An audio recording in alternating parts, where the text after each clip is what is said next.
जय हिंद दोस्तों, आप सभी का आपके अपने YouTube channel study with Anil sir पर स्वागत है। सुबह के 9 बज चुके हैं और हम हाजिर हो गए हैं आपकी परीक्षा की तैयारी को और बेहतर करने के लिए ज्योग्राफी की एक और वीडियो लेकर। तो वीडियो को लाइक एंड शेयर करें और हमारे चैनल को सब्सक्राइब करें तथा बेल आइकन को प्रेस करें जिससे वीडियो का नोटिफिकेशन पहुंचे आप पर सबसे पहले। तो चलिए शुरू करते हैं आज की वीडियो। विश्व आर्थिक भूगोल, टॉपिक है कृषि। क्वेश्चन, वान थुनेन का कृषि भू उपयोग सिद्धांत अस्तित्व में कब आया? ऑप्शन 1 1824 ईस्वी, ऑप्शन 2 1825 ईस्वी, ऑप्शन 3 1826 ईस्वी, ऑप्शन 4 1827 ईस्वी। वान थ्यूनेन ने 1826 ईस्वी में द आइसोलेटेड स्टेट नामक पुस्तक में कृषि भू उपयोग सिद्धांत का प्रस्तुत किया। कब? 1826 ईस्वी में। और पुस्तक का नाम क्या था? The isolated state. Next question, von Thunen के भूमि उपयोग मॉडल के सकेंद्रीय वृत्तखंडों का सही क्रम कौन सा है? ऑप्शन 1 अन्न उत्पादन, जंगल, फल सब्जी, दुग्ध उत्पादन। ऑप्शन 2 फल सब्जी, दुग्ध उत्पादन, अन्न उत्पादन, जंगल। ऑप्शन 3 फल सब्जी, दुग्ध उत्पादन, जंगल, अन्न उत्पादन। ऑप्शन 4 जंगल, फल सब्जी, दुग्ध उत्पादन, अन्न उत्पादन। तो वान थ्यूनेन के भूमि उपयोग मॉडल के सकेंद्रीय वृत्तखंडों का सही क्रम इस प्रकार है। नंबर 1 ट्रक फार्मिंग, नंबर 2 ईंधन के लिए जंगल, नंबर 3 सघन अनुत्पादन, नंबर 4 अन्न खेती और पशुचारण, नंबर 5 3 खेत प्रणाली कृषि और नंबर 6 विस्तृत पशुपालन। इसलिए आपका आंसर है फल सब्जी, दुग्ध उत्पादन, जंगल और फिर अन्न उत्पादन। नेक्स्ट क्वेश्चन, वान थ्यूनेन ने कृषि अवस्थिति सिद्धांत की अंतिम पेटी को क्या कहा जाता है? ऑप्शन 1 ईंधन की लकड़ी के सिद्धांत या अक्षेत्र। ऑप्शन 2 गहन फसल कृषि। ऑप्शन 3 फसली कृषि जिसमें प्रति व पशुचारण हो। ऑप्शन 4 पशुचारण। तो वान थ्यूनेन के कृषि अवस्थिति सिद्धांत की अंतिम पेटी को पशुचारण कहा जाता है। नेक्स्ट क्वेश्चन, वान थ्यूनेन मॉडल में सप्तवर्षीय सस्य चक्र किससे संबंधित है? ऑप्शन 1 तीसरी पेटी से, ऑप्शन 2 चौथी पेटी से, ऑप्शन 3 पांचवी पेटी से, ऑप्शन 4 छठी पेटी से।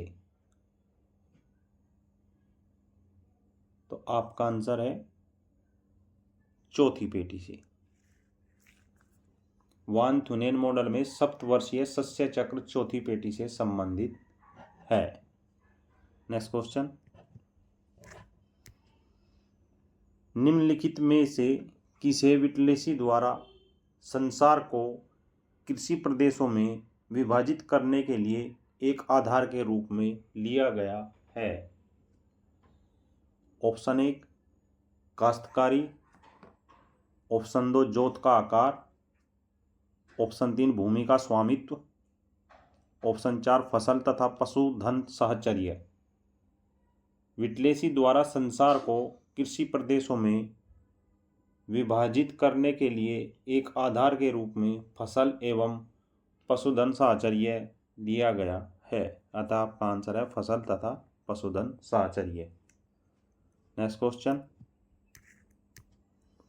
वान थ्यूनेन की कृषि अवस्थिति मॉडल को यूरोप पर लागू करने वाला भूगोलवेत्ता कौन था? Option 1 L Symons, option 2 O Jonasson, option 3 R O Buchanan, option 4 W बंगी।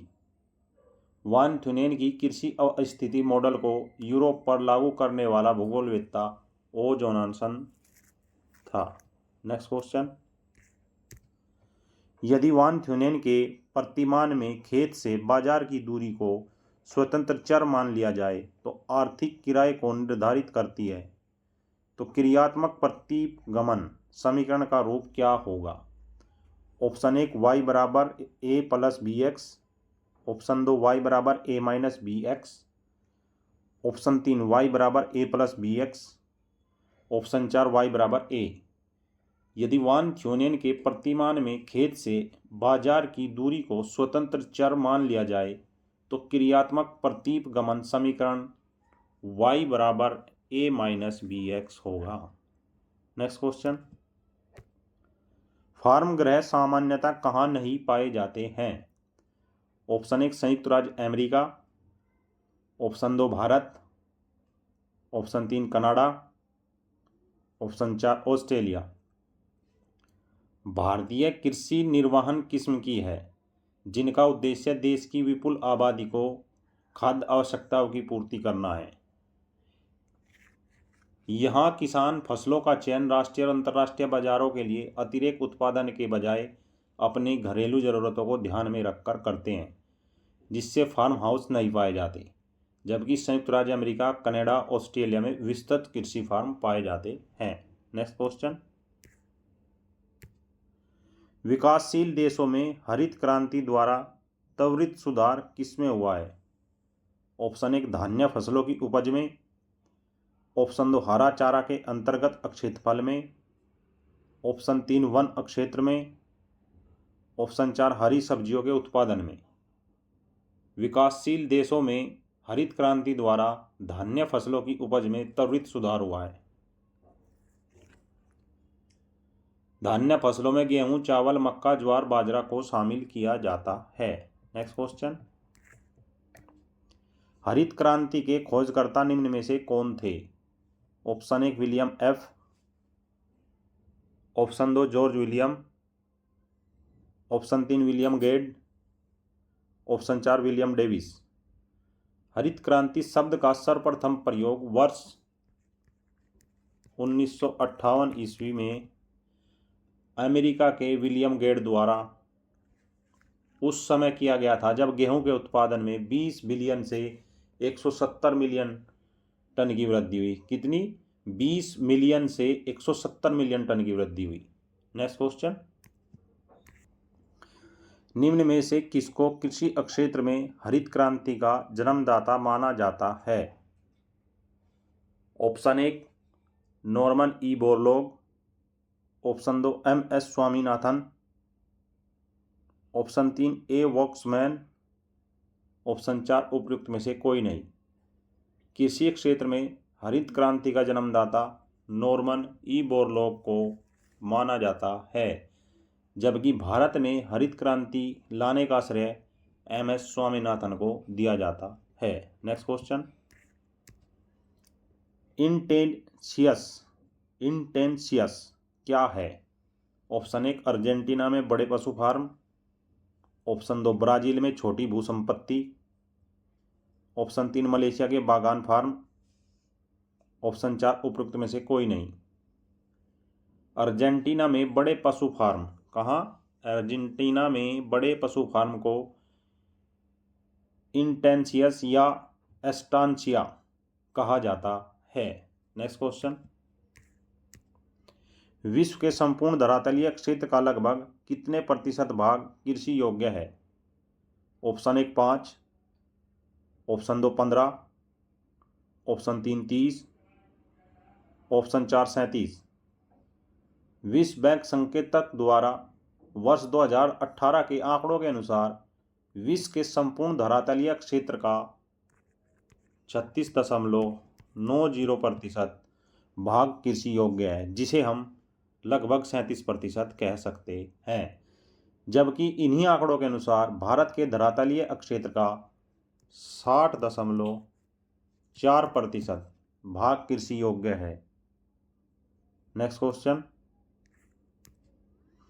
विटलेसी ने वृत्त स्तर पर विश्व को कितने कृषि क्षेत्रों में विभाजित किया है? Option 1 11, option 2 12, option 3 13, option 4 14।